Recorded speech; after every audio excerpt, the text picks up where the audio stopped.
Commercial space flights ගැන ඔයාලා මොකද හිතන්නේ? කාලයක් දියුණු රටවල රාජ්‍ය ආයතන මගින් කරපු අභ්‍යවකාශ තරණය දැන් පෞද්ගලික සමාගම් අතර ගිහින් තියෙන්නේ. කාගෝ ට්‍රාන්ස්පෝර්ට් වෙහිකල්ස් විදියට SpaceX එකේ Dragon 1 2 තියෙනවා, Falcon 9 launch system එකත් එක්ක. Sierra Space එකේ Dream Chaser cargo system එක තියෙනවා.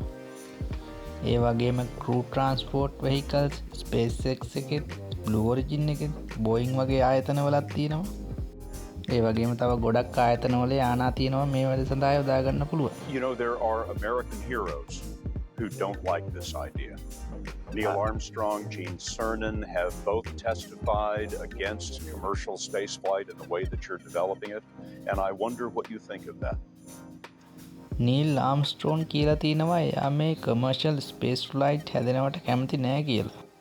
ඒකට හේතු විදියට ආම්ස්ට්‍රෝන් කියලා තියෙන්නේ මේ කම්පැනිස් ලාභ උපයීමේ අපේක්ෂාවෙන් අභ්‍යවකාශ තරණයේ ඇති ආරක්ෂාව අවම කරයි. ඒ වගේම සයන්ටිෆික් රිසර්ච් කරන එක අඩු වෙයි කියලා. මේකට හොඳම උදාහරණයක් පහුගිය දිනක දකින්නට ලැබුණා. ඒ තමයි Blue Origin එකෙන් all woman crew කියලා ගංගනගාමී නොවන ධනවත් කාන්තාවන් පිරිසක් අභ්‍යවකාශයට යවුවා. ඇත්තටම මේක ඒ අයගේ ධනවත්කම් පෙන්වන්න කරපු වැනිටි ප්‍රොජෙක්ට් එකක් විතරයි. බොහෝ දෙනා මත පළ කරන්න මේක විශාල මුදල් නාස්තියක් පමණයි කියලා. හැබැයි SpaceX එකට මේ වගේ චෝදනා එල්ල කරන්න බෑ.